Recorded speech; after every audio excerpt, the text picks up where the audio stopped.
Good evening, everyone. Welcome to camp. My name is Adam Gebrian, and I'm going to try to guide you through this evening. Thank you very much for coming. We are really glad that we have here Danish ambassador and his wife.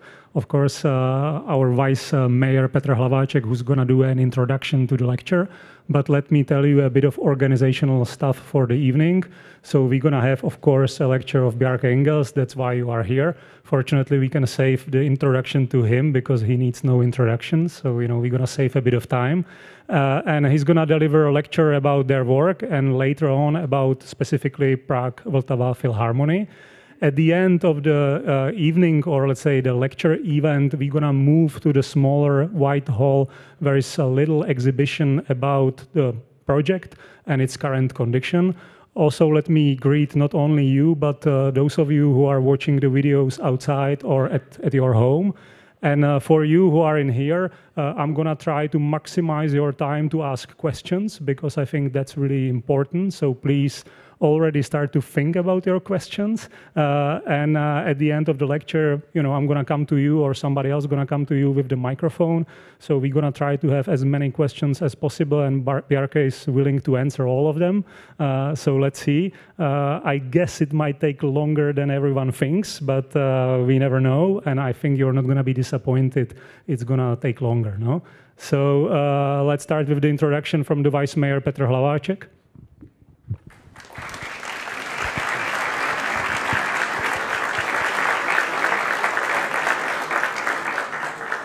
Good evening, everybody. I'm quite happy that I am honored to open this evening. I just want to go for a few seconds past, because I would like remind that this Philharmonic buildings, it's sort of child of the World Revolution, which is just postponed. And thanks to the team, which is group of Association for Philharmonic, which is partly sitting here. And maybe later on you can ask them about this experience, how to run projects so long time. And now we are in pretty important moment on this roadmap. And we have a study which is 1.5 years after competition. And I'm really looking forward that you will appreciate the work which the team and the architects and all people who were working on did. So everybody is looking forward to see the wonderful lecture, and I am happy also. So have a nice evening.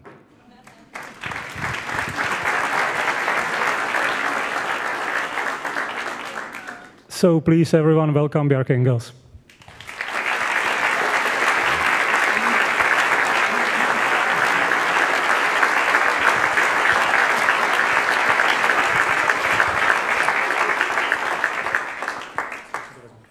Thank you. It's very nice to be back. A year and a half ago, last time I was standing here, there was a symphony orchestra over there, and we were entrusted with the responsibility to develop our design for the Vltava Philharmonic, and we've been spending the last more than a year working towards our first big submission, which is schematic design. So we've been trying to sort of integrate it into the urban environment, make sure that all the programs fit, and anything that was maybe forgotten in the competition has been added. So we're in a very solid stage, and I'm going to end by showing where we are. But maybe before I begin on that. I thought, sort of course, we're here in Prague from an architectural point of view. Prague is one of the most beautiful cities in the world, not least because of this sort of spectacular cohabitation of the historical architecture and the dramatic topography. These kind of natural hillsides that slope from the river to the top of the spires, and that's because Prague is gifted with an incredible or like Czech Republic, is gifted with an incredibly beautiful, very dramatic landscape, especially seen with the eyes of a Dane, because all of Denmark is completely flat. Copenhagen is completely flat. We have no hills except Copenhagen. And you know, in a country without mountains, you have to do them yourself. It's the cleanest waste-to-energy power plant in the world. It's so clean that the steam coming out of the chimney is actually cleaner than the air of Copenhagen. So we've been able to turn the facade into the tallest man-made climbing wall in the world. It's actually our first Czech collaboration. It's built by Wltopia, a Czech a climbing wall maker.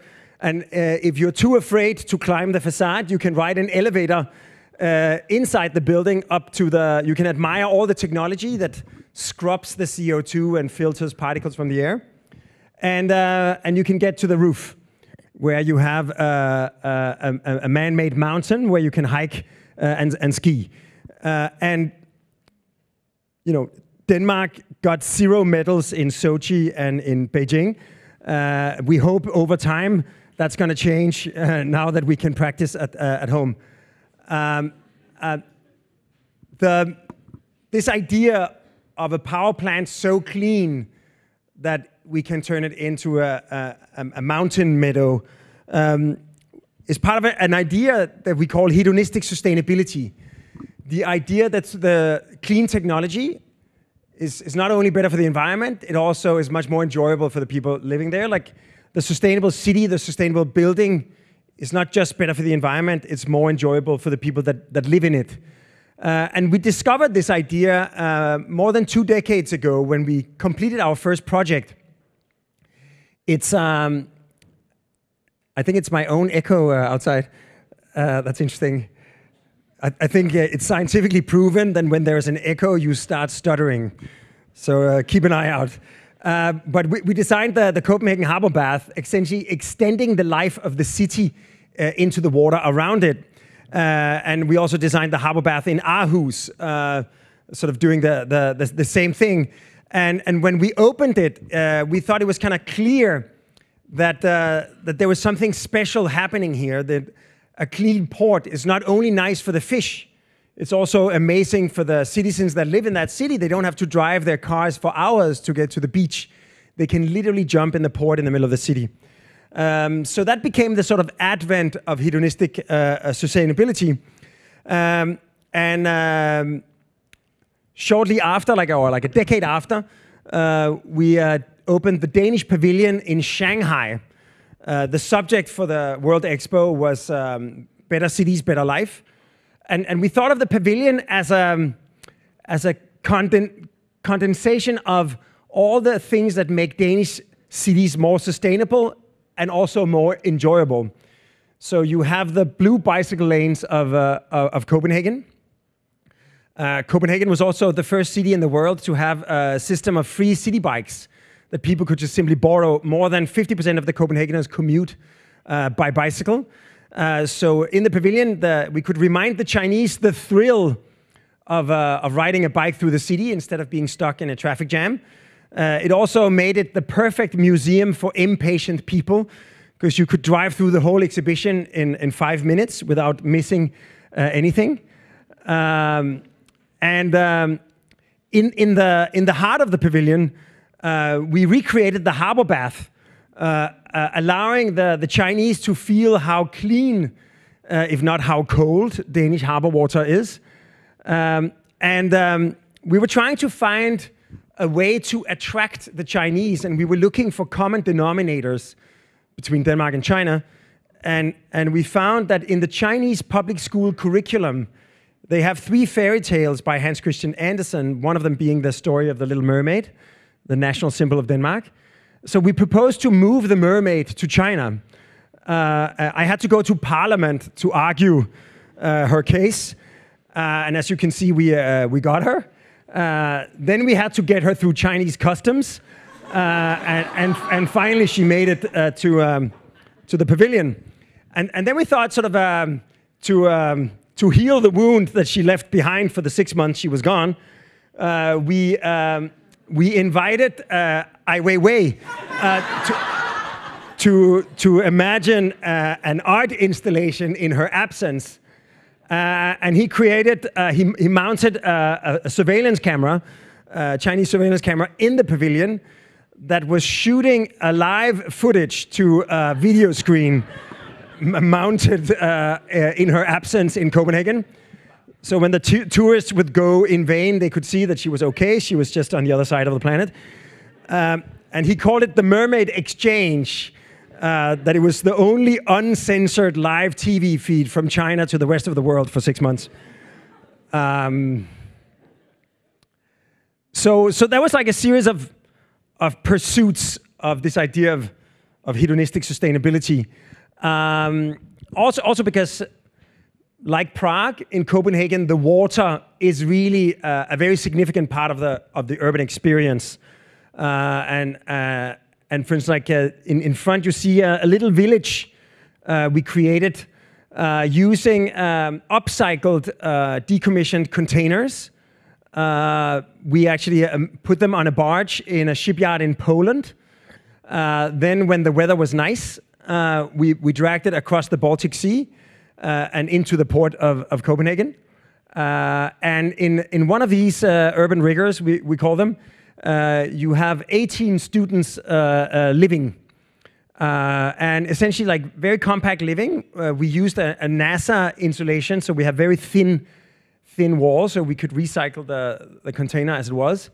And you have a beautiful view to the clean port of Copenhagen. You can jump out of your window and into the water, and you can get back inside. So essentially, these students may never get a better lifestyle than they have right now. You know, photovoltaics, heat pumps in the ground, a green roof, and a little terrace. Just to, I don't know, practice what I preach, I myself actually live, I live, let me just try. I live here in a decommissioned car ferry from Norway. And essentially where the cars used to park, we put a glass facade. We cut some holes to get light beneath the deck. And essentially you have this kind of pretty futuristic, a lot of people think I'm actually, it's my son's office here, and it's my office over there. You can see who's the architect. But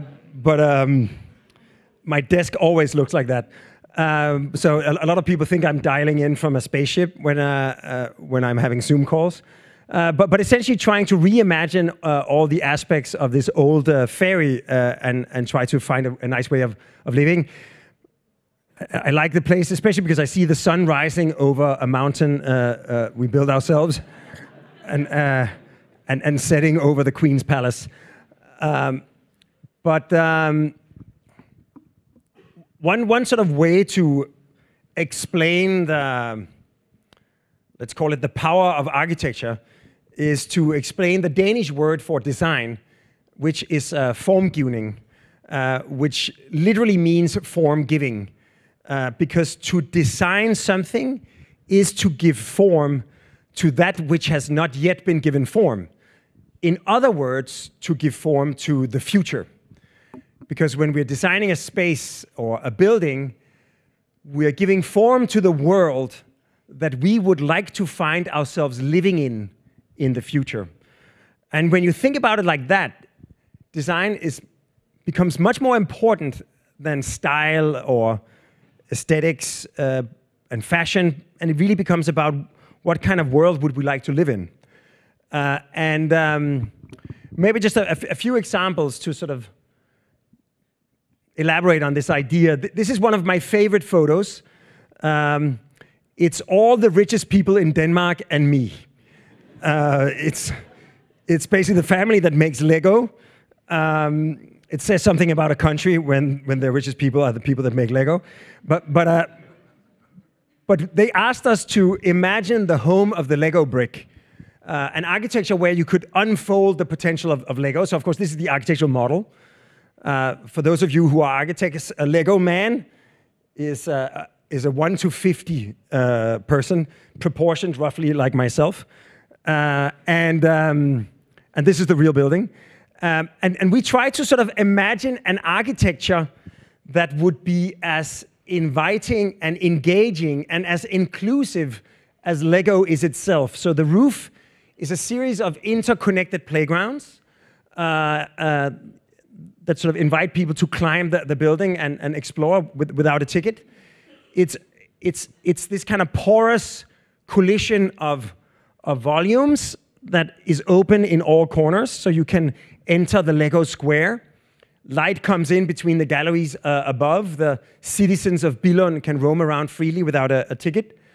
And then, of course, you can ascend into the galleries themselves. And it may be one of the only museums in the world where you are encouraged to touch all the artifacts. And I think what I like about Lego and why I think it's important is Lego is a tool, not a toy.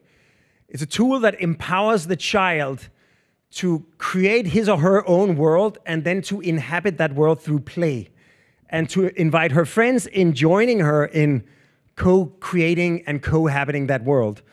And that at its best is exactly what architecture should be. As human beings, we have the power to imagine our world, to create it and co-create it and to cohabit it. A few other examples. This is Tirana, the capital of Albania. And here we were invited to imagine their national theater. And, you know, Albania has a kind of modest economy and a sort of, it's actually having an architectural renaissance these days, but still a relatively simple, low-tech kind of construction industry. So we thought in a way to make the simplest possible building. Imagine all of the front of house overlooking a park, all of the back of house looking at a city, and then basically connecting the front of house and back of house with the main venue and a few sort of black box stages. And that essentially, the front and back of house becomes like almost like a vitrine where during the day when they're doing rehearsals, you can look in and see what's happening. So even during the daytime, it's a very sort of a open and transparent building. And then in the middle, it's pinched to form a gateway between the plaza on one side and pretty much the city hall on the other side. And that kind of wrinkled opening creates a covered plaza that is the entrance into the theater. So like a kind of very simple sort of public gesture that becomes an invitation. You can always pass through and under the theater, shading from the Mediterranean sun, made out of this kind of red upcycled concrete.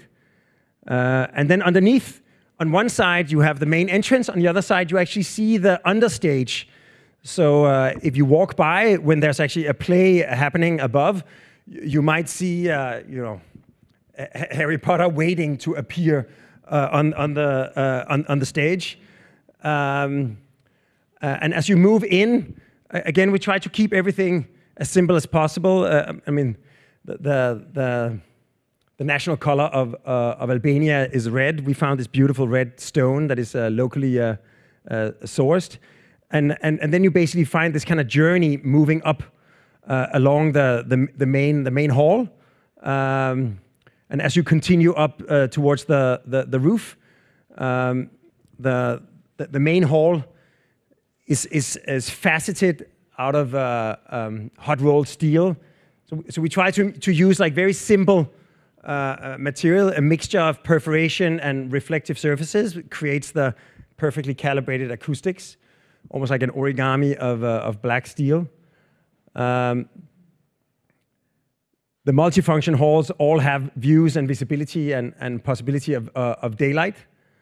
And on the roof, the kind of cringe where the big boxy volume is minimized on the on the middle, you have the second auditorium, can actually open its backstage out to the roof, and the whole roof becomes a gigantic starlit open air performance space.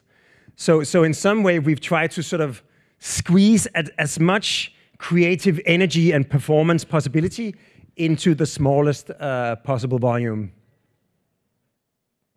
And it's currently under construction, but I think in many ways it's going to be a building that looks different because it performs differently. It's all the possibilities it creates that sort of has created its architecture. And also, you don't have to do a national theater or a philharmonic to send a message. This is probably our smallest project. It's a single-room hotel on the Arctic Circle in Lapland in Finland, or in Sweden, and we got invited to create this one-room hotel, like a tree house, and to sort of maximize the immersion into nature. We spoke with an ornithologist that could tell us exactly which birds nest in this area, and bats and bees. So we basically created a village of 350 birdhouses. I think there's 12 different designs, all tailored to different kinds of animals. Actually, a bat house is very similar to a birdhouse, but the hole is in the bottom. And then you can basically, you wake up to bird tweets, you shower together with a squirrel, and you find yourself like fully immersed into nature. You have windows looking down, looking around, and looking up. So it really becomes the smallest possible statement. We take advantage of the natural slope. So an ADA accessible ramp comes from above and enters into this kind of sphere of birds. And just to anticipate the question, it's important to know that birds don't drop where they nest. And the window cleaner can confirm. So, but essentially this idea that with a very small building, you can actually send a strong message, in this case, about immersion into nature. Another sort of example of an architecture that cohabits with a river. Of course, for the Vltava Philharmonic, the river is the namesake and therefore a very important character in the urban site and the architecture. This is an art museum we designed in Norway in a sculpture park. And the sculpture park is on two sides of a river. And we suggested that the museum could be the bridge that takes you from one side of the river to the other, a horizontal gallery with views, and a vertical gallery without daylight. As the building crosses the river, it turns 90 degrees and also zips closed the daylight. And even though it's a very sculptural form, when you look closer, you can see it's actually made out of standard extruded aluminum profiles, the same that you use to make warehouses. And inside, so a lot of identical elements that are put together in a carefully orchestrated way. Inside, it's basically white painted 2x4 timber. Essentially what all of Norway is made of. And simply just, again, by gently shifting the orientation, you can see every single piece of timber is standard. But by leaving half of them open, we have all the necessary ventilation for state-of-the-art museum climate control, all the lighting. So you can say it's almost creating something extraordinary out of a lot of ordinary. And you can really see it as a museum that is also a bridge and that is also a sculpture in a sculpture park. And again, sort of finding ways to deal with the proximity to a river. We designed and built MECA, la Maison de la Économie Créative d'Aquitaine. It's a kind of regional art foundation and a library and a performance center in on the waterfront of Garonne in Bordeaux. It's actually right next to the first bridge designed and built by Gustav Eiffel.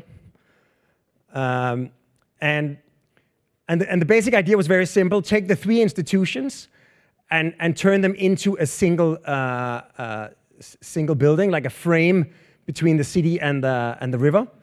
It becomes an extension of the promenade. So as you walk along the Garonne River, the museum lifts you up, allows you to pass through and continue on your journey along the river.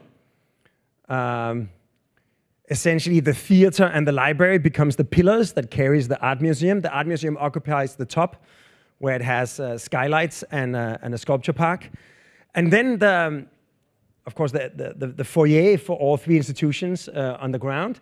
And then it creates this urban room that is shaded from the Bordeaux sun. It's one of the hottest cities in France.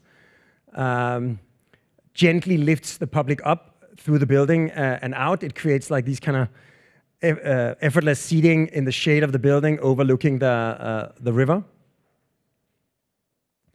And simply just by opening the facade a tiny bit, we create openings.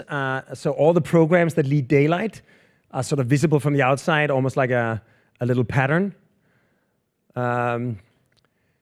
It had a very modest budget. It's a regional art foundation with public money. So all the finishes, we try to be almost like Le Corbusier in just every finish is like a very sort of raw and simple material. We worked with Benoit Mayer. He created a Hermes head, and it's located exactly where the void is cut out of the building. So the absence of the art piece is actually the most interesting part of it. And then, of course, as you enter in, a little storytelling pit also cast out of the raw material of the building. The structure, all the surfaces. It's really like a warehouse for the arts. You have a little periscope that allows views from the big space at the top down into the foyer. And as you ascend up the theater with the skylit stage, so for rehearsals they have daylight, and finally the art space on the roof and the beautiful view of the city. So like so really sort of almost like an extension of the industrial neighborhood behind, bringing the city and its life all the way down to the waterfront. And maybe like a bit more than a decade ago, I got invited to make a proposal for a building on the waterfront of Manhattan. And we took that as an opportunity to, in my own case, to move to New York and open our studio there. And since it was going to be our first building in America and on one of the most spectacular skylines in the world, we thought we should do something really simple. Do something we know how to do, don't fuck it up. We thought we should make a courtyard building. All buildings in Copenhagen are courtyards. And essentially, the courtyard is a little oasis in the middle of the city. It's communal, so it's shared by everybody, all 700 apartments, which is why you can actually leave your tricycle and your toys at night, and they'll be there the next morning. So we tried, how do you combine that with the density and verticality of a skyscraper? And the answer became the court scraper. So it's essentially the height of a skyscraper to the northeast, and it's the height of a handrail in the southwest. So everybody who lives around the courtyard actually has views of the sun setting over the Hudson River. So it's almost like bringing the communal qualities of a Copenhagen courtyard with the sort of verticality and density of an American skyscraper.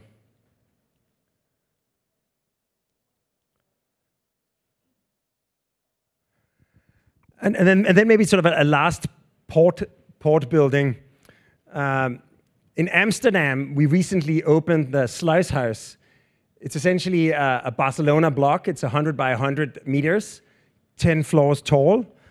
And then very simply, It's next to a marina. We put a floating solar farm in the water and covered the whole roof. There's a public promenade where people can overlook the city of Amsterdam. That's also completely framed by photovoltaics.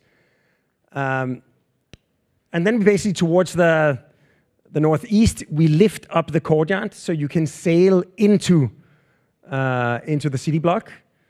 The local kids can swim. You can dock a boat, and it becomes like a complete sort of fusion between the public realm, the port, and the private.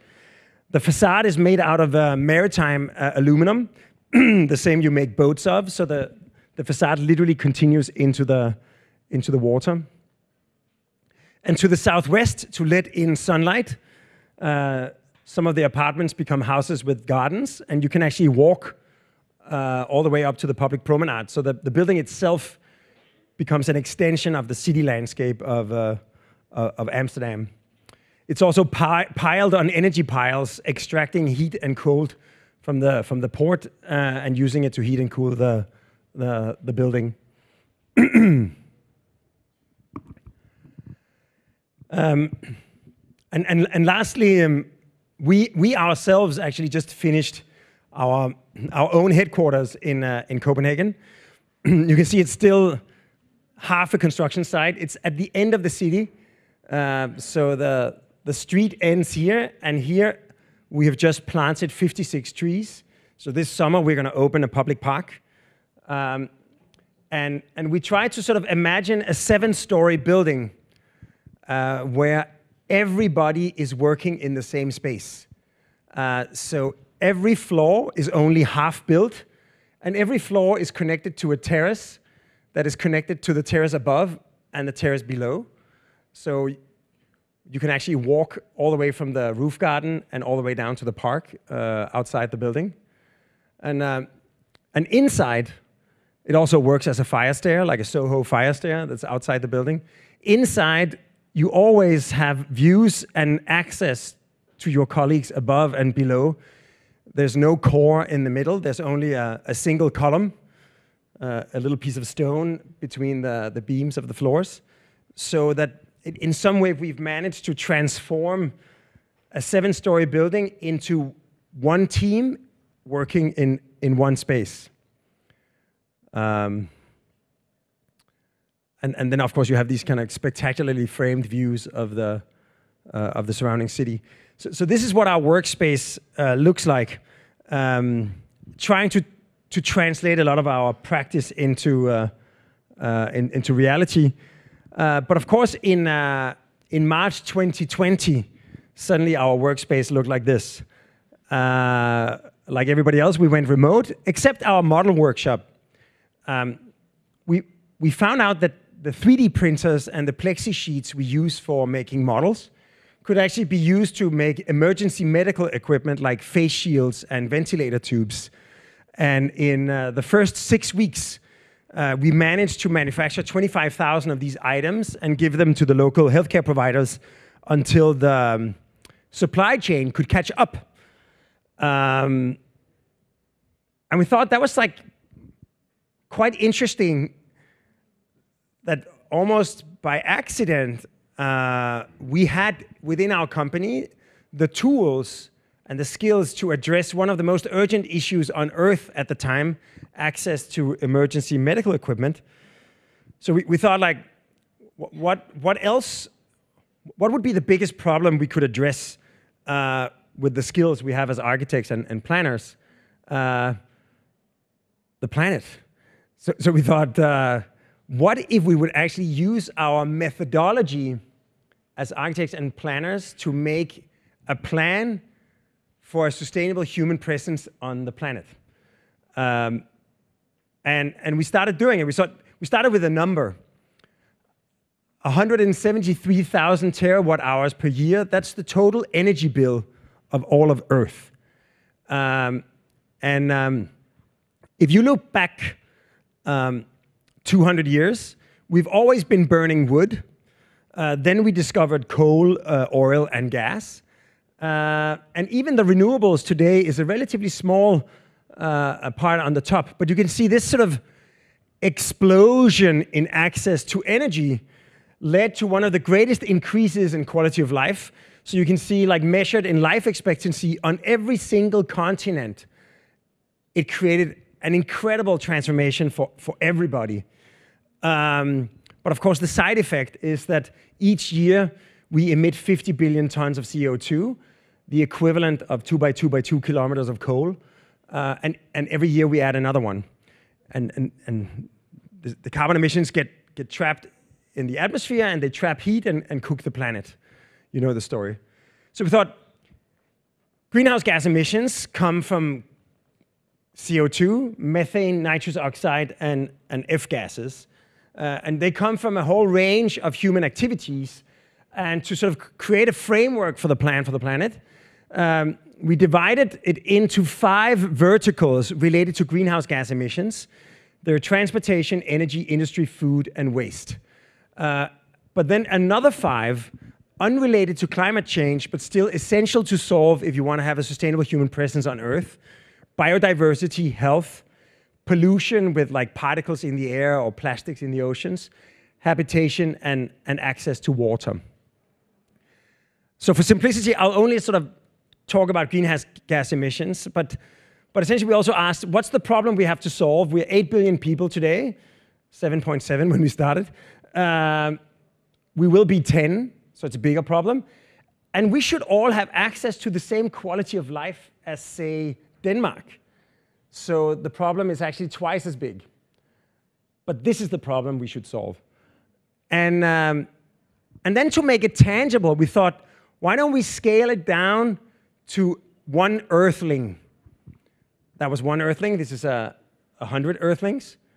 You can fit 1 million earthlings on a square kilometer. And if all of Earth would go to a giant Woodstock music festival, they could fit on 100 by 100 kilometers.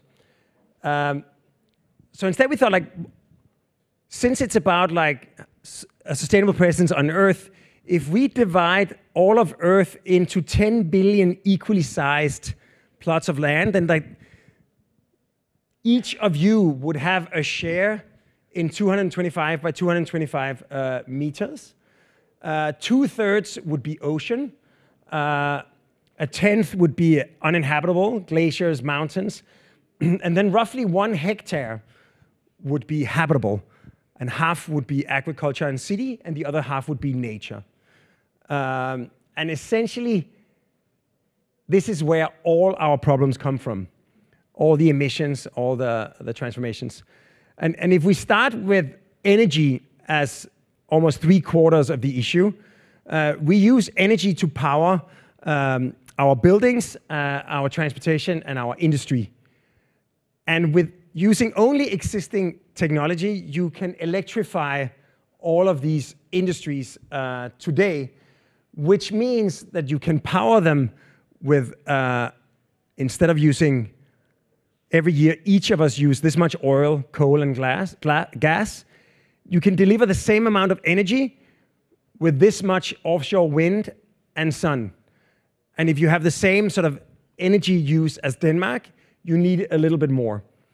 And then, of course, you have to store it, and you can store half as batteries and half as hydrogen. And hydrogen, when it comes from electrolysis using renewable energy, is essentially a completely CO2-neutral source of power, fuel, fertilizer, materials, fuel cells. Today, we already started converting our cars. 1 billion cars are becoming more and more electric. But if you would try to power a Boeing 747 with batteries, the battery pack would weigh 15,000 tons, making it difficult to fly. So you have a lot of industries that require a more energy-dense source from hydrogen. If you look at industry, some of the emissions come from energy, but some of them come from the chemical processes. Like, for instance, when you burn lime to create cement, you emit CO2 chemically. So each time you convert 1 ton of concrete or steel to timber, you reduce the carbon footprint of the building with 2.2 tons. Then, of course, there's everything we throw away. The materials we can recycle and upcycle. But all the organic waste, we can actually turn it into biomethane. Biomethane is essentially natural gas, but it turns waste into a renewable resource when you gasify the organic waste. And then there's like the largest footprint, all the agriculture. We get methane from cow burbs and rice fields.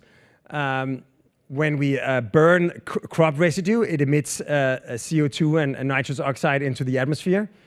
When we fertilize, similarly, nitrous oxide gets into the atmosphere. And every year we expand our agricultural footprint with roughly 1 square meter per person, emitting CO2 from roots and soil and deforestation. So if you start looking at what are we doing with these crops, these crops are energy crops. So it's basically palm oil and corn that we grow in only to burn it. We can produce the same amount of energy with this much solar, so much more efficient. Instead of burning crop residue, we can turn it into natural gas by gasifying it. And instead of leaving the land fallow, we can actually have cattle grazing the fields when we don't grow crops, increasing yields and reducing footprint. And that leads us to the sort of the elephant in the room, or the cow. A cow and a calf requires 2 hectares of grassland, but they burp 100 kilos of methane per year, or the equivalent to 108 tons of CO2. And to sequester 1 ton of CO2 in a year, you need 1 fully grown tree.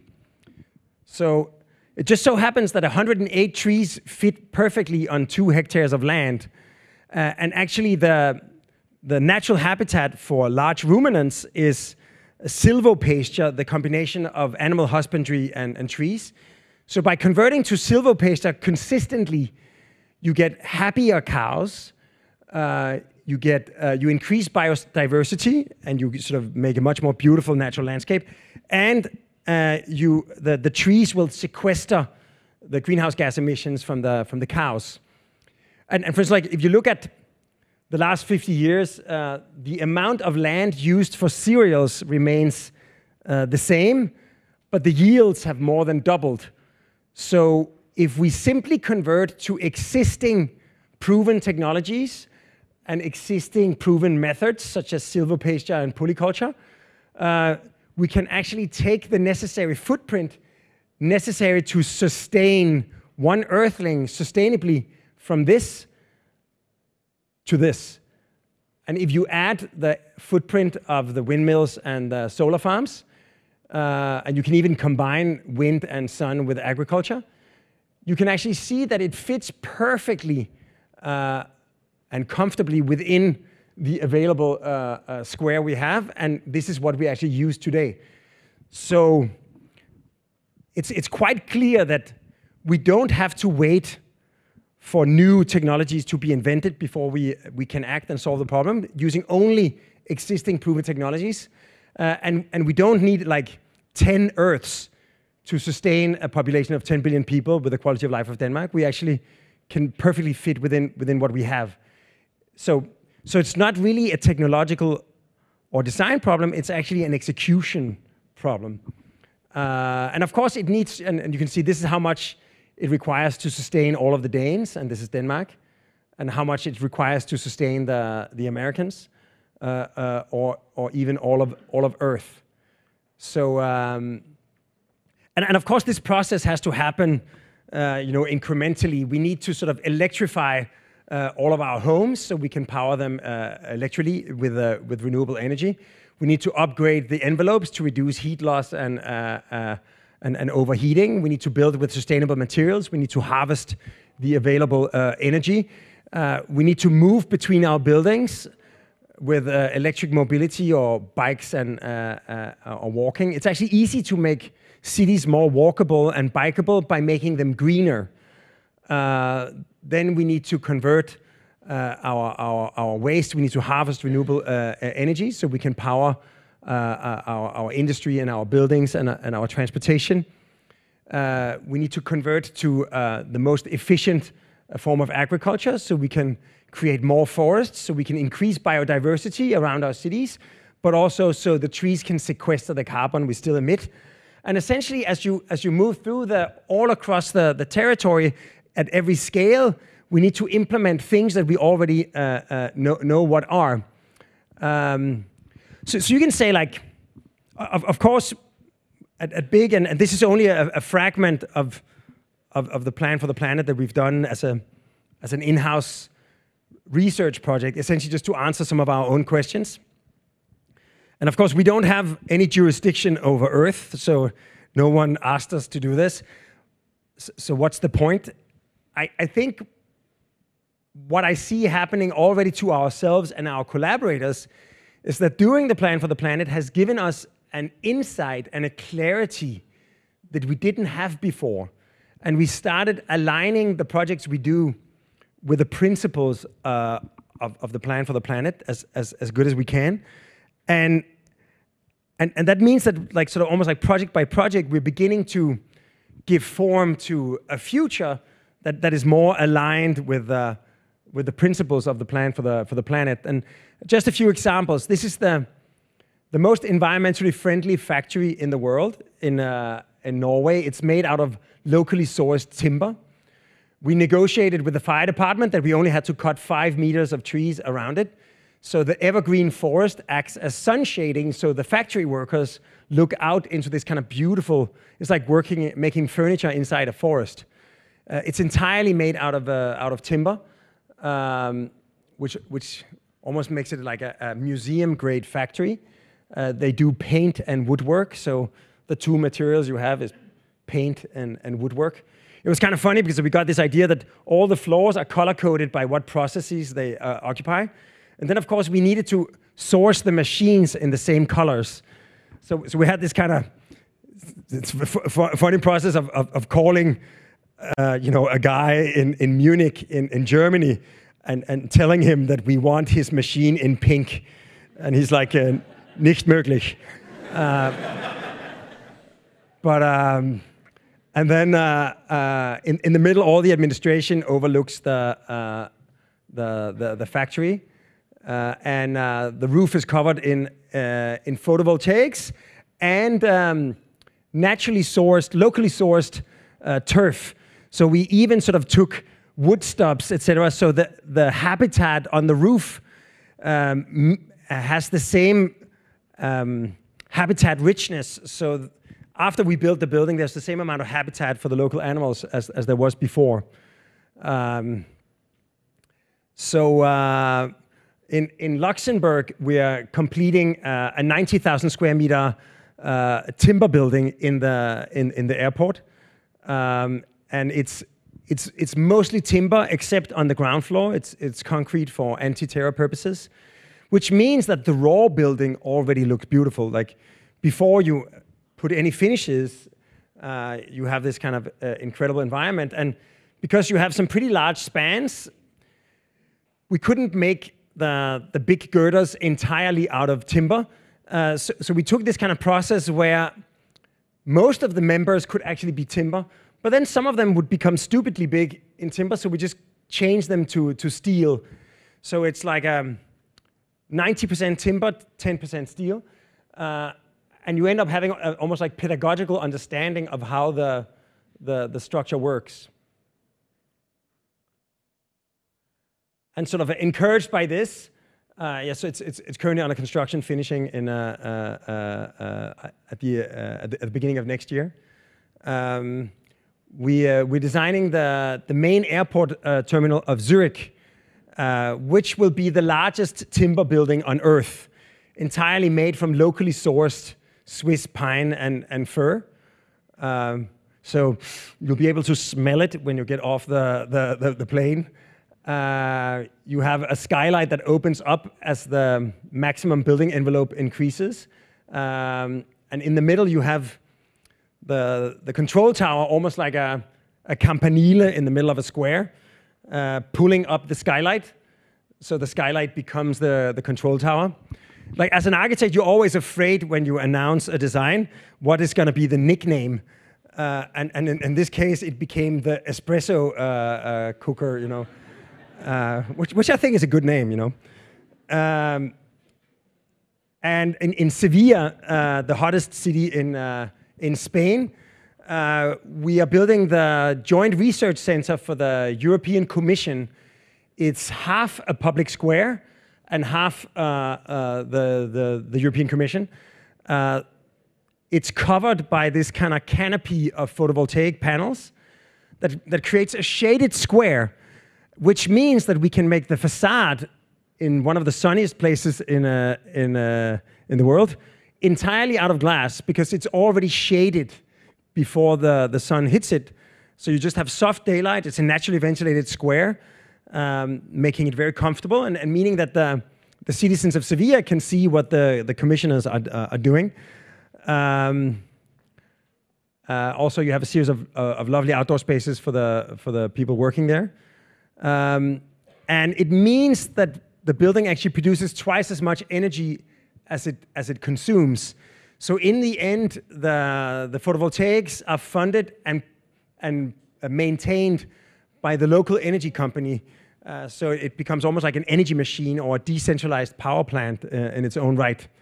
And I had the privilege to present this project and a few others and the plan for the planet at the Vatican, along with a summit with the president of the EU, Ursula von der Leyen. And if you ever have to visit the Pope and you think about what to give him, he already has a framed photo of the Joint Research Center in Sevilla.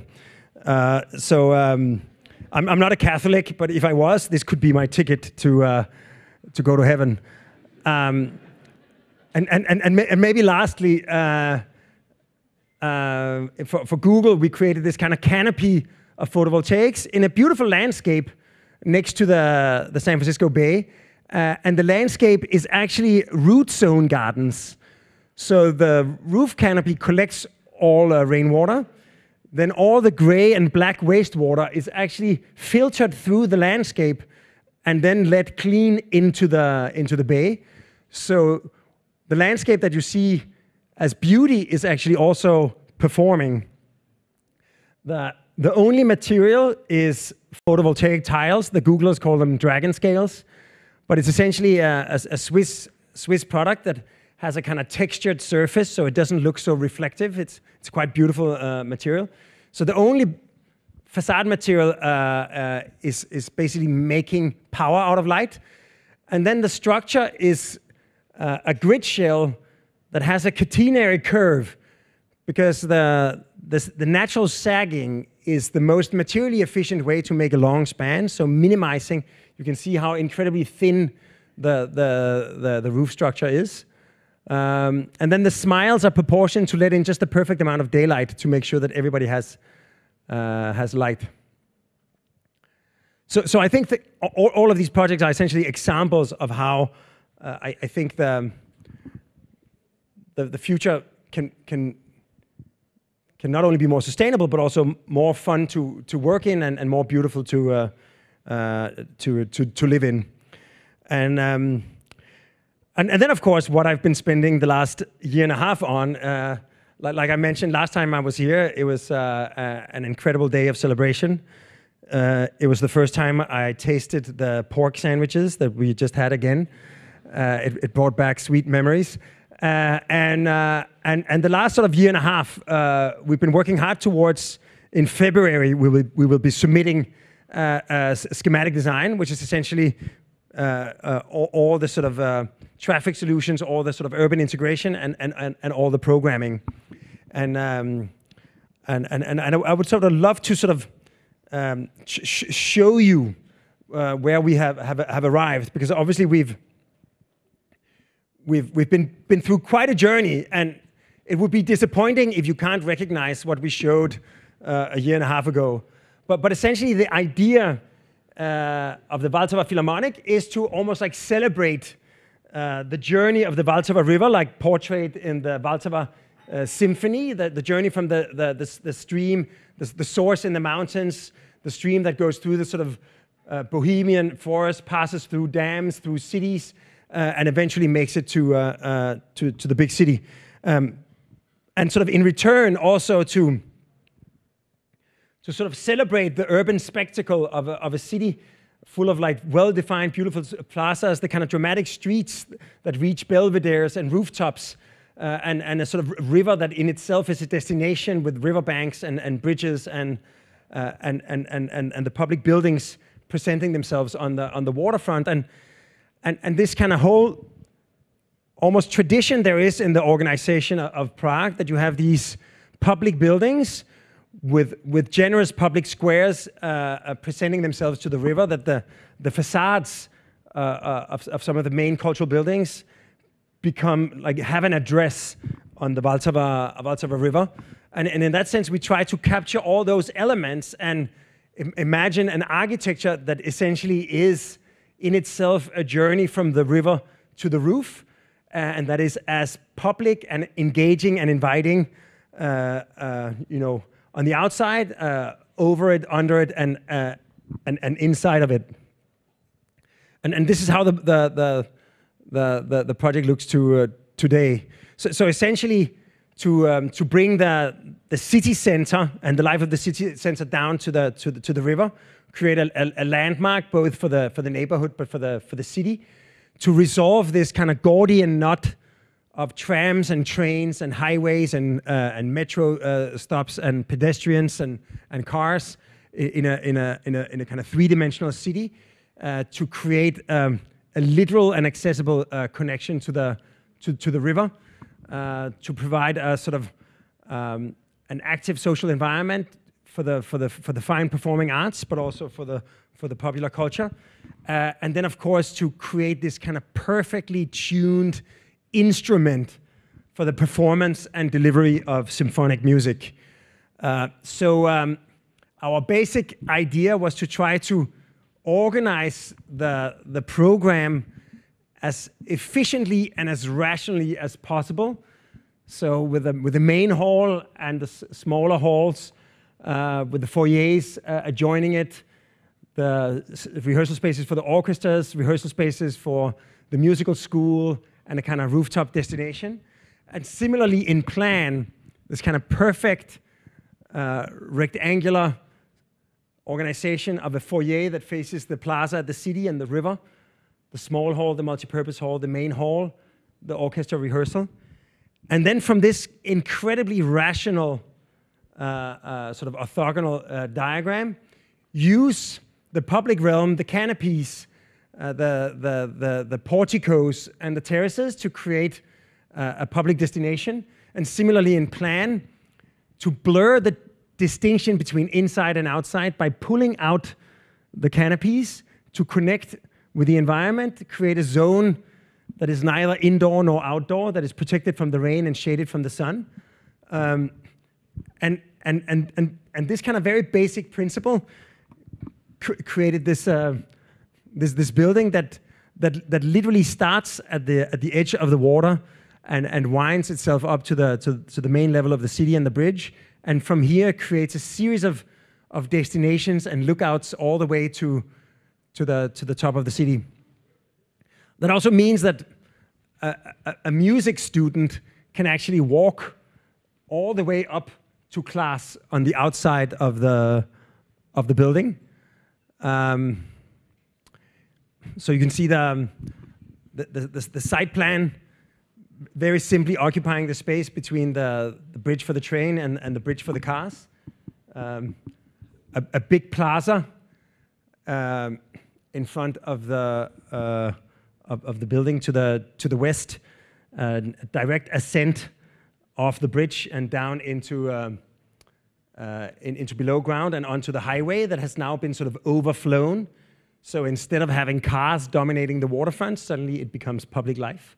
And then essentially, this is the level of the city, but you don't really know where the building ends or the city begins. And you have these incredibly generous spaces where public life is invited to enter and linger. So here you see the building facing the river. Of course, the reflection into the river becomes a major part of the kind of visual architecture. From the city side, you can see into sort of green rooms, rehearsal rooms, and the kind of culture hub with the musical studios. And of course, at night, the sort of transparency sort of illuminates the wooden undersides made out of locally sourced timber.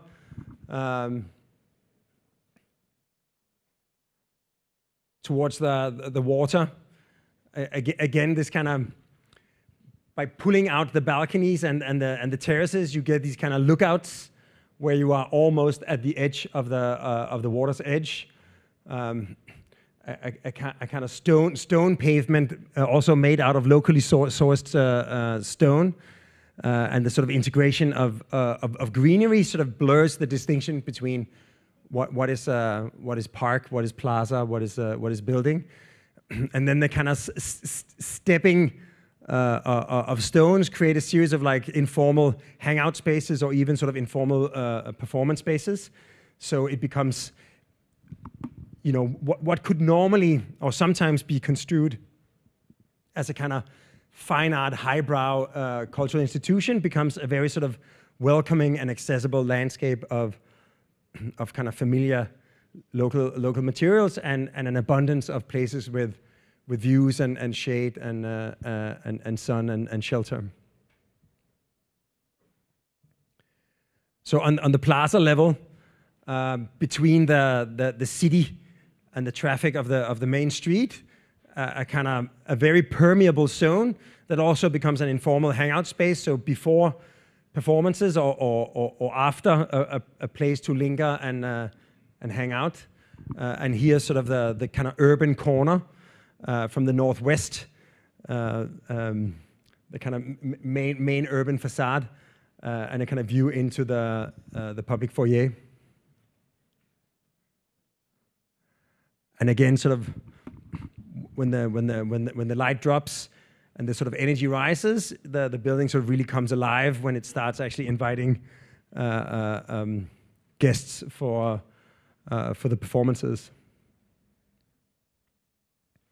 And here, sort of moving closer, the kind of the drama, even though all the sort of sloping roofs are quite gentle in their ascent, at certain angles, it really becomes this kind of incredibly dramatic overlapping of forms. So as part of the project, we put a lot of energy in making it. Today, the site is this kind of open, gaping wound of infrastructure, and in the future, it will be sort of incredibly accessible. Arriving across the bridge, you essentially have the choice to connect directly to the plaza from across the street, again, passing through the trees of the plaza that provide shade. You end up having a major arrival plaza in front of the foyer. The foyer wraps the city and the riverfront, and between the viaduct, you have a sort of more like intimately proportioned alley, but still with open connections on both sides. And of course, access from buses, from the metro, from across the street. So really sort of a building without a single backside. If this is the more kind of public side, this side is actually still fully public facing and animated with the daily life of the building. And inside, sort of looking from the plaza, if you take off the facade, you have sort of public access all along the western facade, and in here you have cafes and foyer functions, ticketing, but you also have elevators and a sequence of escalators that actually takes you straight up to the upper level of the foyer and further around the corner.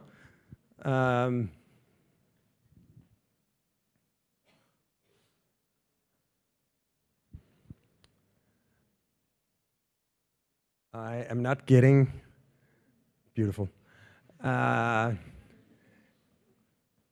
around the corner, all the way directly up to a major public restaurant that overlooks the inner city, the Prague Castle, and the river, and a kind of more fine dining restaurant on the other side, overlooking the eastern part of the river. But essentially, also here, a public cafe and bar, and also dedicated bars to the different performance halls, and a kind of central major public stair that connects all the levels of the main performance hall all the way down into the basement. So here you see the space inside. You can see how the different balcony levels actually move out and kiss the facade. So each level of the balconies actually have access to the outside. And you can see the escalator here moving up inside the sort of translucent wall of the performance hall, sort of moving all the way up to the top of the building.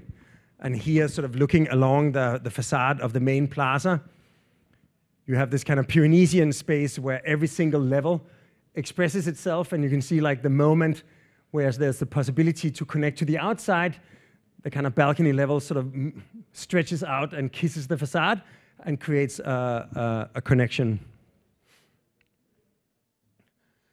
As you turn the corner here, moving over to the riverside, you find this kind of moment where you have the sort of the ticketed foyer, where you are looking over the river as you're waiting for the performance to begin, and you have the kind of spiral stair that goes up through the whole environment, and here sort of looking at the kind of central moment with the two sides of the foyer, and this kind of spiral stair connecting all the way up to the top of the building. So then, of course, we put a lot of energy into the halls, because essentially the halls is why we're here. So the main hall, the orchestra rehearsal, which is essentially the kind of workspace for the orchestra where they fine-tune the performance. So similar proportions, identical stage to the main hall, the small hall, and the multi-purpose hall. And for each of the halls, we try to sort of take advantage of the sort of presence of craft and materials. So since a major part of the Vltava River goes through the sort of Bohemian forest, looking at the locally sourced timber as the kind of experience, similarly sort of steam formed timber for the orchestra rehearsal. So the two stages, the two halls have a similar or as identical as possible acoustics. The small hall, using locally sourced stone as you see it in the historical architecture. And then the multi-purpose hall, we see it as a more sort of industrial kind of a factory for musical performances. So for the main hall, you really want to, it is like a perfectly tuned instrument, and you want to bring every single member of the audience as close to the sound and the sight of the orchestra. So it's essentially sort of a series of overlapping balconies, almost like a pine cone inside out, and there's like a public or like an accessible journey. So every single part of the hall is actually sort of interconnected. So you can go for a little promenade inside the hall to achieve the texture that you need. When you go to historical halls, the ornamentation, the wood carvings, the decoration is actually part of the acoustic performance, because the complex geometry creates a dispersal of sound that creates a kind of crisp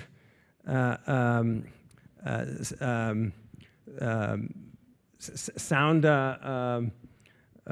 image. So in that sense, all the wood, we imagine it's cut from the organic edge of the tree. So the kind of texture you see is almost like nature's own ornament. That means that all of the sound is perfectly sort of dispersed.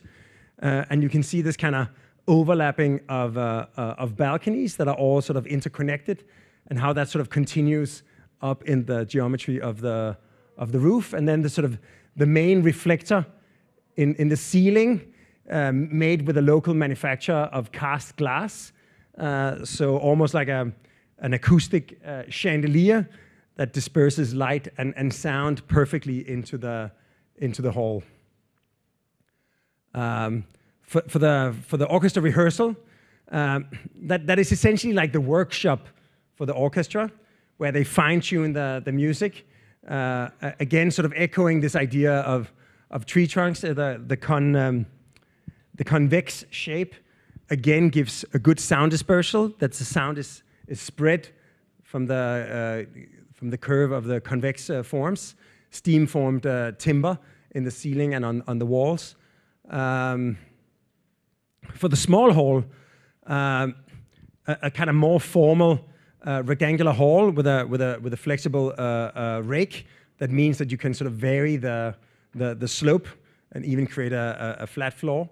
And here we're imagining sort of locally sourced stone, the same stone that you see in the historical facades, but instead of having it as a polished finish, actually the raw broken stone, so that again the sort of organic texture of the stone itself actually becomes like nature's own ornament that not only looks beautiful and will catch the light in dramatic ways, but also disperses the sound in dramatic ways and creates this kind of crisp acoustic. And then finally the multi-purpose hall, almost like a machine for musical performances, again with a fully adjustable floor, and we imagine every single surface is like a metal grating. So fully flexible, you can mount, you can deploy, you can light, you can sound through every single surface. Nothing is not capable of being attached to, but it can still actually create a kind of very raw, but also a very spectacular sort of visual and acoustic environment. And then sort of as the last elements, the creative hub is essentially a music school with a major school hall and a musical library with study rooms and spaces for the music teachers. It's the upper two floors right above the top of the foyer, and here an image of the library itself, with the study rooms on one side and like shelves up against the view of the city, and you can see how the slope of the sort of public promenade above you sort of comes down from the majestic to the intimate in either end. And then, of course, the school hall, which becomes almost like similar in size to the orchestra rehearsal, but as a real public space where the school can make sort of internal concerts and where you can actually really invite parents and family and guests to enjoy, and that also becomes part of the spectacle as you walk up and down the building from the outside. And then finally, sort of on top, the kind of destination at the summit, two major restaurants, a massive restaurant overlooking the river, the bridges. You look down towards Prague Castle, you see the hills of the city and the entire skyline, and you can basically jet here with the escalators. And once you're full of lunch, you can then sort of use gravity to lead you down a beautiful promenade down to the edge of the river, and then in the other end, a more intimate, more discreetly located kind of fine dining restaurant that has striking views towards the east and the river's bend as it continues around Prague 7. So I think in many ways, a lot of the sort of a lot of the ideas and intentions that we had in the competition have more than survived its encounter with reality, and basically as the project stands today, this is what the Vltava Philharmonic should look like in 2032, when we are all wiser and so it's been an incredible process. Some great decisions were taken about the integration into the urban environment in Prague City, in Prague 7 this morning, and it feels like we are sort of off to a great beginning. It's roughly the first third of the process we've been through, and if each phase adds to the overall experience, as I think the first third has done, this could be one of the most exciting places, not only in Prague but maybe on the planet.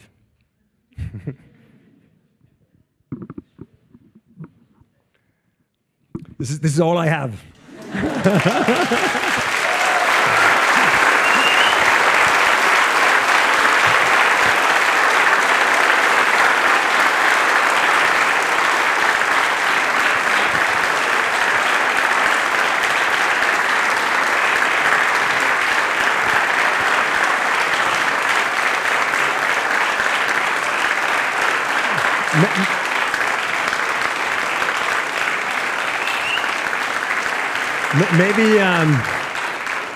Maybe also to mention, I mean, I think the idea is to take a little bit of a conversation if anyone has questions or comments.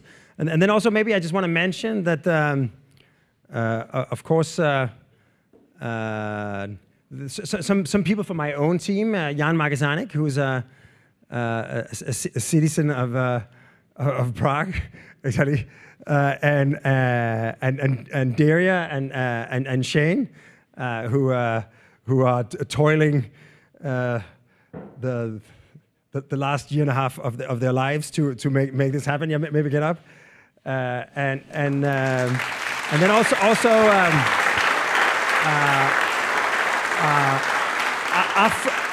Afri, our local collaborators are here also, who is going to take an increasing stake in this. Maybe Andri, I can't see anyone. Maybe they left. Oh, they're here. The handsome devils at the back of the room. So I suggest also.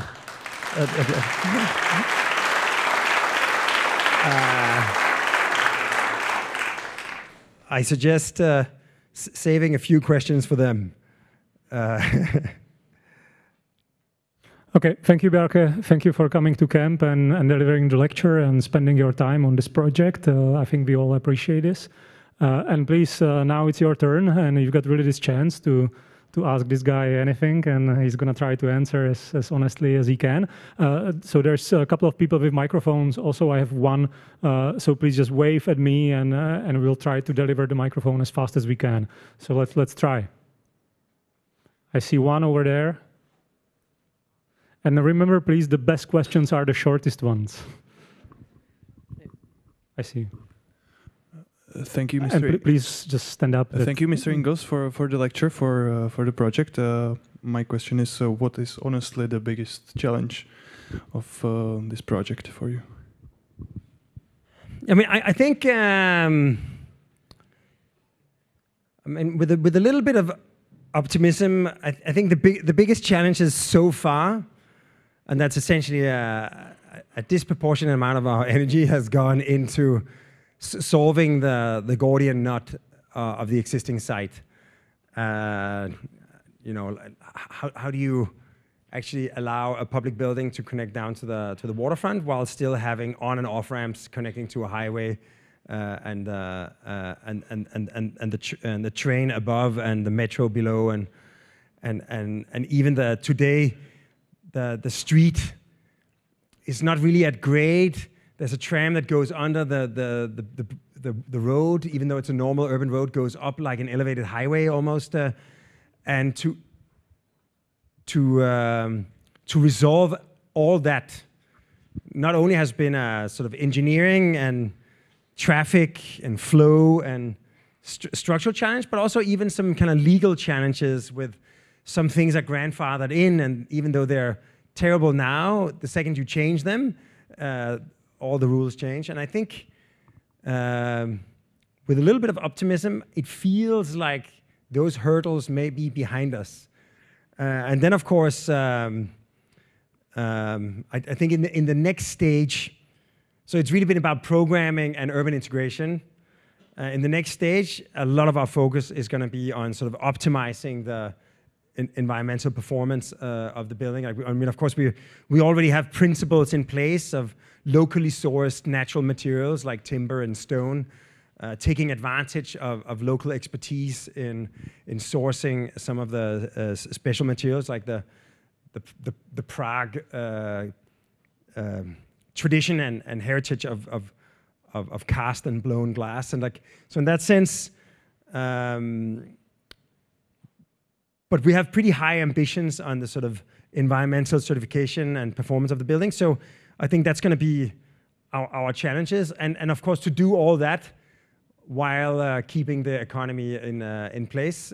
I think is going to be the headline for the next third, and then I think the last third we're probably going to have an endless list at that point of biggest challenges to deal with. But I think right now we have a little moment where it feels like we can exhale for 5 seconds. 5 seconds. There was one, I believe. Yeah, please. Wait for a microphone. Thank you. So my question was, which part or an element has been the most exciting for you in the process and the whole project? I mean, I think. I think first of all, the overall idea is this idea of a building that is sort of almost like insanely accessible and inviting for anyone, and I thought we went quite far in the competition, but then I think we realized that our first meeting with Martin and Martin, it's very easy. The clients use the same name, so. But we were almost encouraged to step up the ambition. Like it was like asked to introduce the kind of the cascade of escalators that takes you straight to the roof, and then this idea of actually encouraging the accessibility of the building on all levels. I think that's maybe urbanistically and architecturally the most exciting. But then I think personally, the work we're going to put into the halls. And I think a lot of things need to be solved, but I'm very excited about, this idea of cutting the tree trunks so that the texture of the tree trunk and the edge of the tree is the ornament of the hall, and splitting the rocks with a single surgical hit, so it has this kind of perfect imprint of the veins of the rock, and using that as the ornamentation. I think to deliver that as an architectural experience would be one for the CV. I was asked to bring you a bit more to the light. Yes. Step into the light. Anyone else, please? Yeah, over there. How would you describe the experience working in the Czech environment compared maybe to the other countries where you worked in? And I would like to ask for as honest question as you can give. It's much better. Here is better. Yeah, I think we've had a good little learning curve, and I think. So like in any process, we've had some ups and downs, and I think it's also like finding out there's multiple mayors, there's multiple concerns in this particular project. So just like the site is a bit of a Gordian knot in terms of traffic, it's also a little bit of a Gordian knot in terms of interest groups and jurisdictions. But I think. I think we have a very strong local client group, so we're in very capable hands, and there's nothing like a little bit of adversity to galvanize a group into. I think we all feel like comrades in arms. I think when Prague 7 decided to approve the final proposed traffic solution this morning, I think we all felt that We've been through three battle and with a happy ending. So I think we are after SD. you know, after us, the client group has become a single organism. We may be a single person at the end of the process.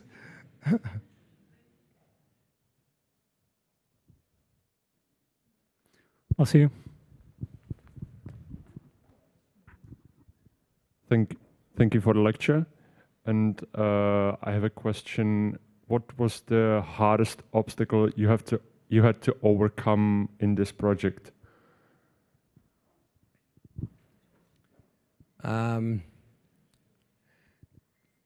Yeah, but I think with the fear of repeating the same answer, also because you can imagine, like, we at the end of the day, what the audience will experience is, of course, the public presence, all the spaces that you can enjoy, and then, of course, both the visual and of course the acoustic atmosphere of the great halls. So that's where, in a way, we would like to spend most of our energy and our resources and our money. So to really solve everything that you don't see. And I would say, until now, I would say maybe 90% of the battle has been from here and down. And the better we do our job doing that, the more money there will be left to do everything from here and up. So I think that, and I think all of us can't wait to have endless meetings looking at different samples of hand-cut timber from the Bohemian forest. Because until now we've been doing a lot of turning radii for descending and decelerating cars. So, but the good thing about having that behind us is that I think we're off to a great place at this point.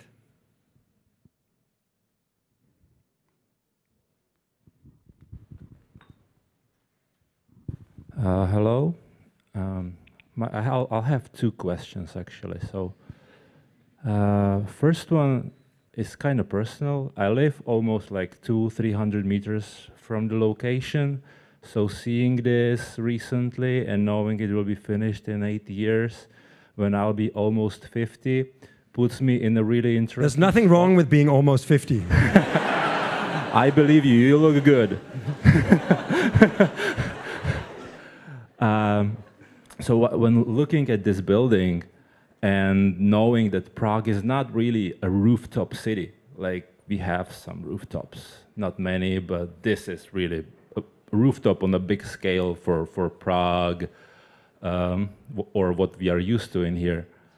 Was it a challenge, or what was the discussion around the rooftop and like the security?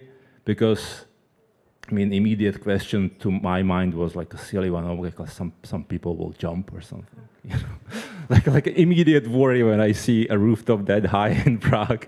Feels a bit weird. So that's one. And the other one was more about the ecology and climate change and so on when you were discussing it. So if you can maybe elaborate more about some elements that are used in here that should fight against all these problems. Yeah, exactly. Like maybe starting with that one. I mean, and I think again, like Prague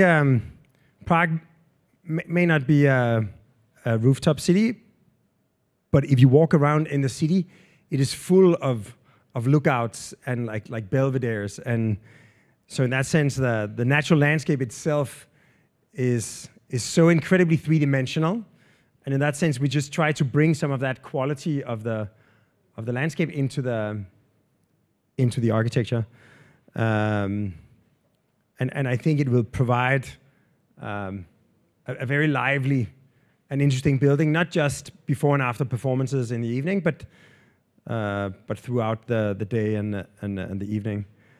Of course, like the first kind of climate-related issue is resilience. That it's on the river, and you've had your fair share of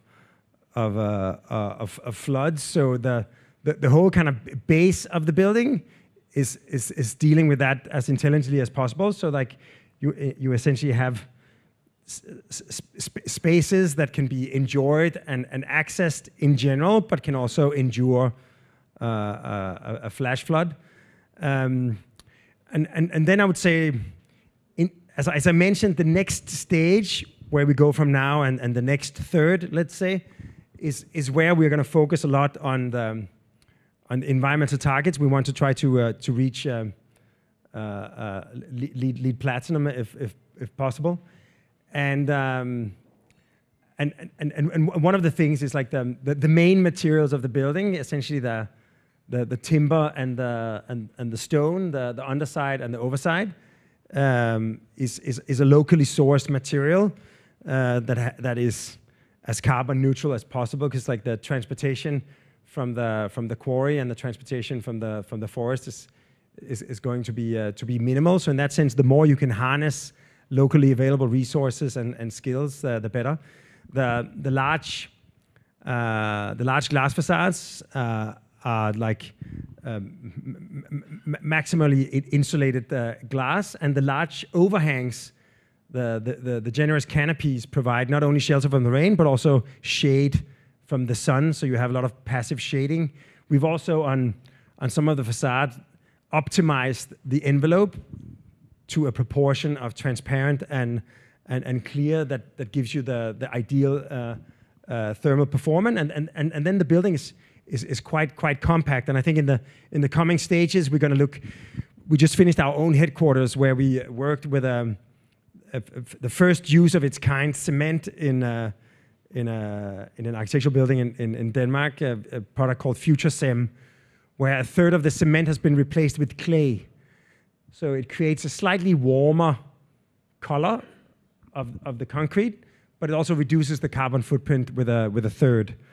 And then there's like interesting things that you can do, like for instance, like when you have a concrete surface, if you don't cover it but leave it exposed, the concrete in a way will keep curing, and it will recarbonize CO2 from the atmosphere.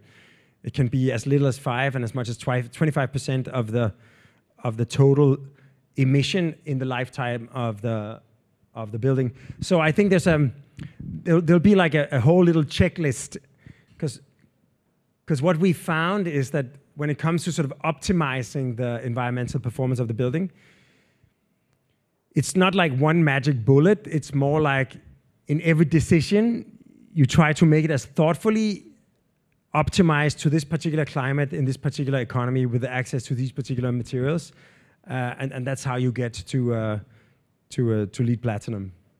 And the rooftop? Sorry? The other question about the rooftop and the roofscape? Yeah, but I think I started with that. Okay. Right? But let's say...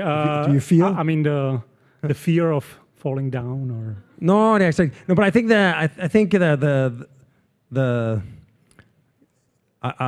what is the appropriate term? The Pragas? What are you? Pragonians? Pragisans? I think people in Prague already know how to navigate quite complex three-dimensional urban environments. Okay, I apologize for a little nepotism, but I can't say no to this guy, so we're gonna take one question in Czech, and I know about you. Jak to, že některé ty projekty jsou postavený a některý ne? Nebo...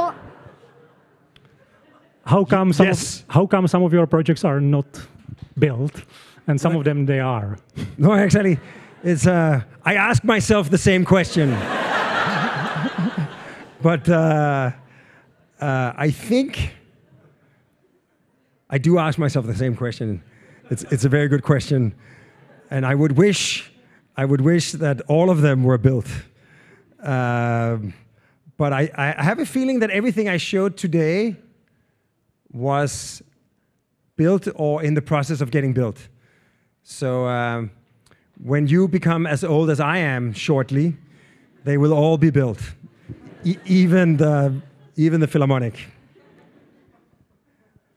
But just to give you an example, how old are you?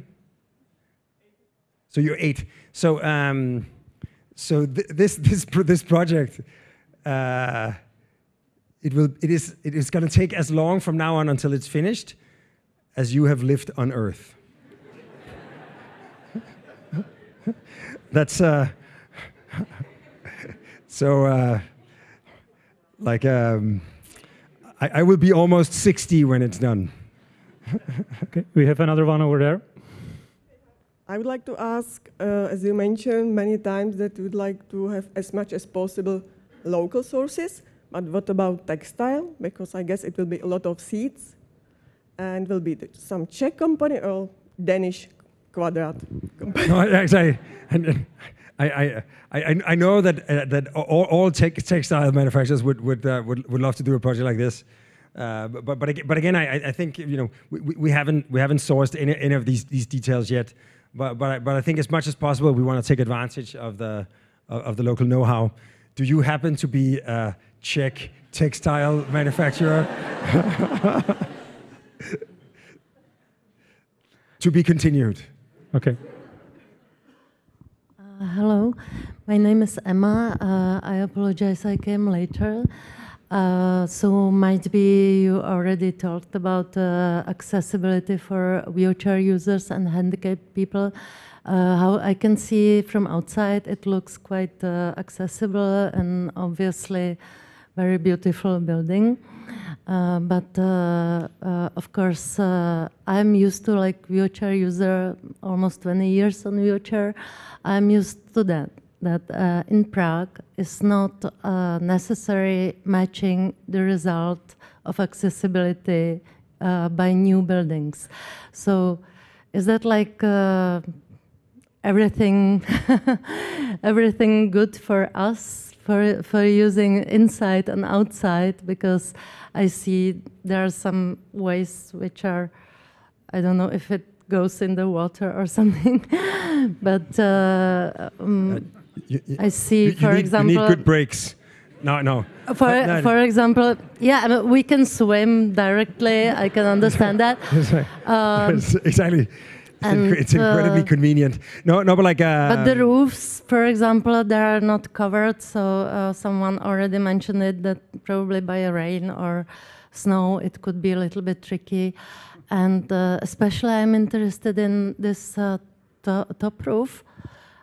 Is there some lift from inside, or how is it actually with the space inside and amenities like wheelchair user toilets and everything? Thank you. Yes, I mean, again, there is of course like a lot of details that haven't been ironed out yet, but the kind of blanket ambition and requirement is to have a fully accessible building, accessible for all. And I think to start with, the fact that the building itself connects to all the different levels of the outdoor terraces gives you direct horizontal accessibility to major locations. Of course, like in certain places you have dramatic stairs, but then you will have access to some of the main landings on the way. So there is access throughout the whole building, of course, also on the inside.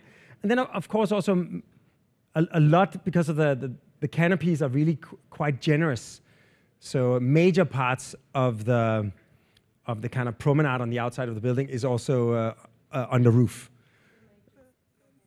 Not the entire roof, but there's always a substantial part of it that is undercover.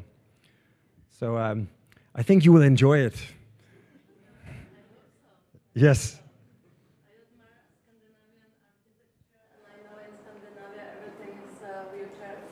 No, I tell you, we're not going to change our ways here.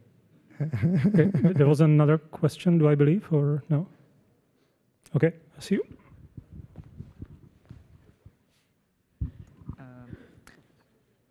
I would like to ask you, is on Vltava Philharmonic something, some detail, some idea, something, what you, what do you like more than some details in another projects which you made? Is there something? I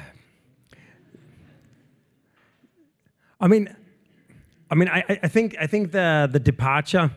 I mean, I normally like to say that at its best, architecture is like the art of portraiture, in the sense that is the Mona Lisa an expression of Da Vinci as an artist, or is it an expression of Mona Lisa, the woman that it portrays? And of course, the answer is both. And I think a great portrait can capture not only the likeness, but also the character, the soul, the potential of the subject. And in architecture, I think what we try to do in a way is to create a portrait, an architectural portrait of how we see Prague. And I think that is this, and this is a pretty exciting portrait to get to realize. So in that sense, I think it already has that kind of inherent Prague-ness, from the river to the roof, the kind of 21st century equivalent of the Prague Castle, in my own humble ambition. You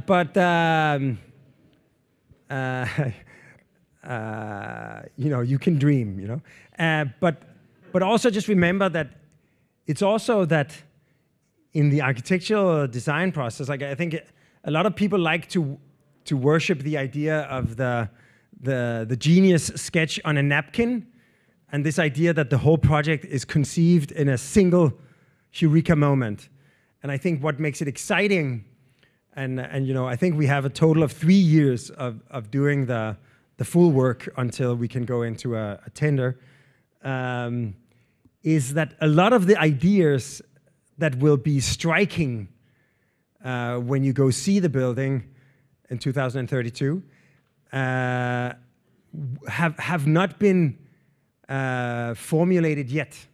So once we have to deal with like the textiles, some of the kind of material finishes, the seats, a lot of the ideas that haven't even been framed yet, that's what makes it very exciting to be doing this. And that's the big change to the young gentleman's question before about why we haven't finished all the buildings, is that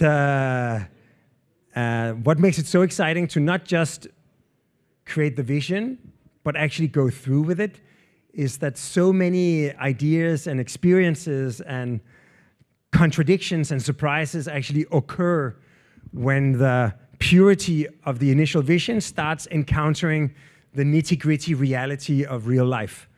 So in that sense, I think some of the most striking experiences have yet to be invented in the next couple of months and years.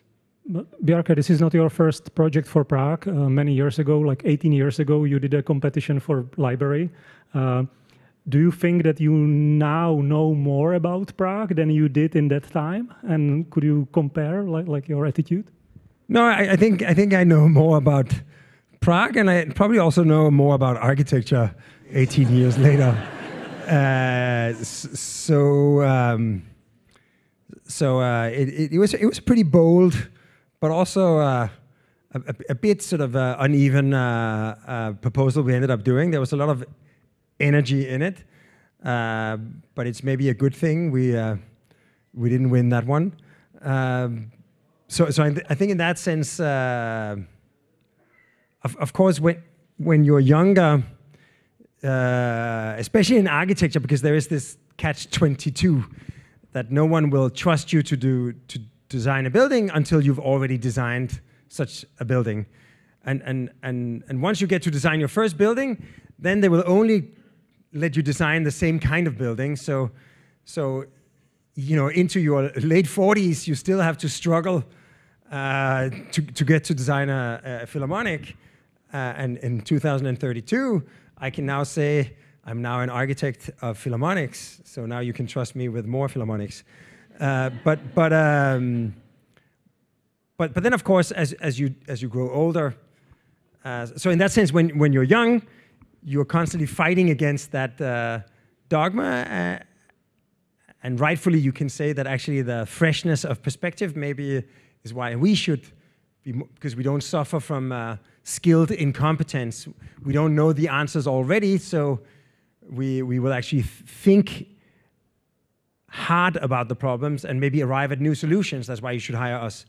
And then, of course, as you grow older and now have experience, you can see the advantages of some experience. And I think in some way, what you should try to do is, because the great thing about having, I've been practicing for 2 decades now. I started my first architecture company in the year 2000. Is that you've tried and failed enough times, and you know the only really good thing that is to say about failure is that you do actually learn from it if it doesn't kill you, right?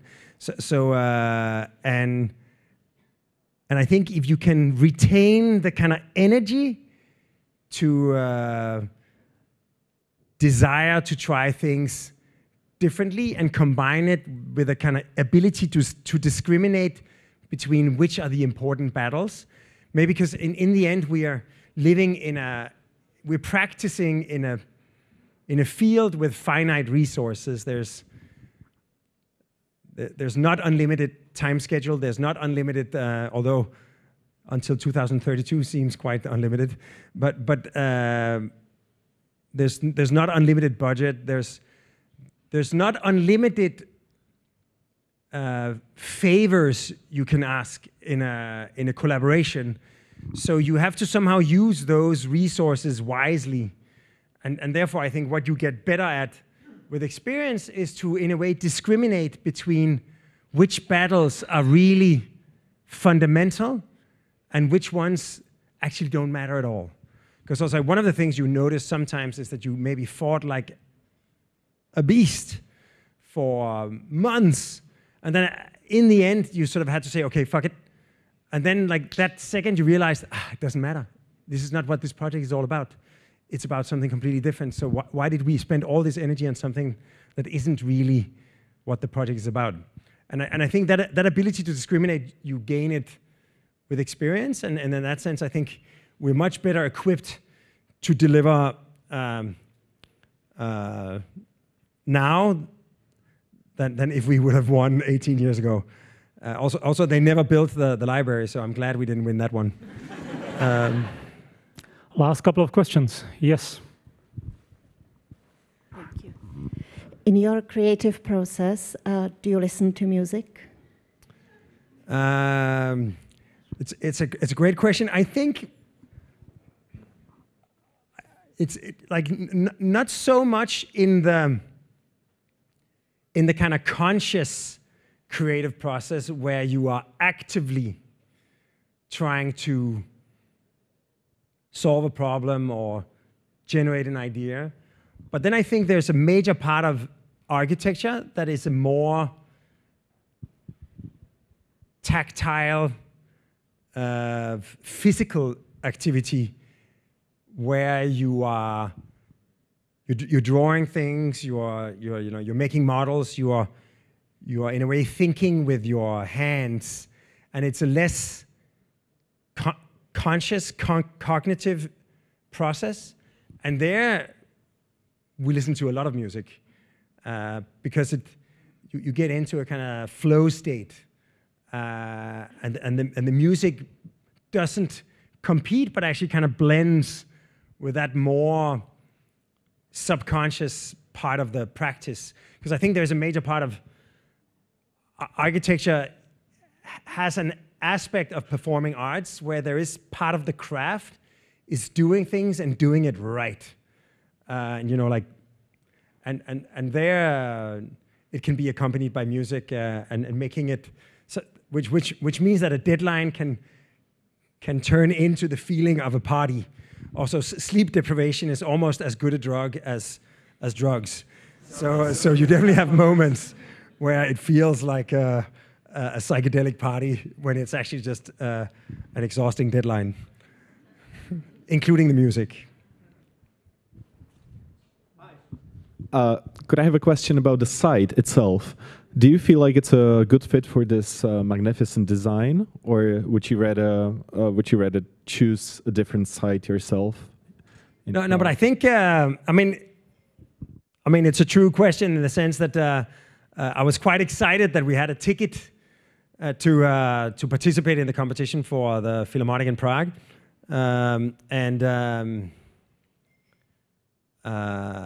so went to Prague for a long weekend to visit the site, but also reacquaint myself with the city and meet with different people. Jan knows every person in Prague, I feel.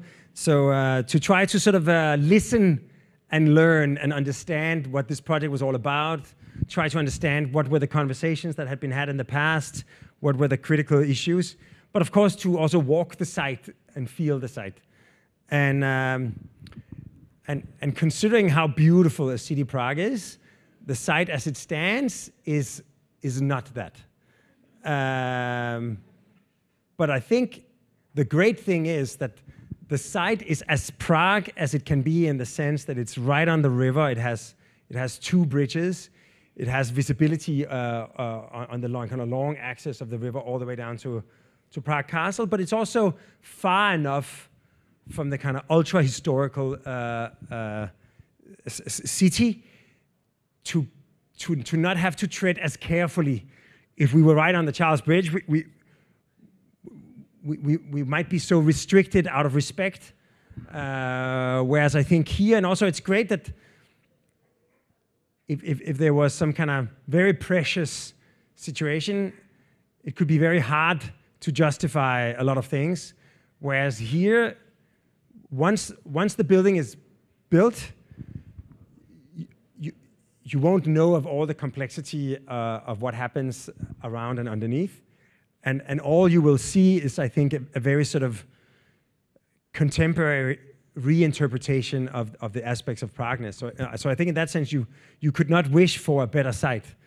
And I think it will also slightly shift the center of gravity of Prague's self-understanding further to the east. I'm afraid it was the last question. And we're going to move to the little exhibition over there. Bjarke is going to stay for a moment also in there. So if you can approach him and ask him personally, I think like he's welcome to answer your questions over there. So Bjarke, again, thank you very much for your time, for your lecture, and for answering. Thank you.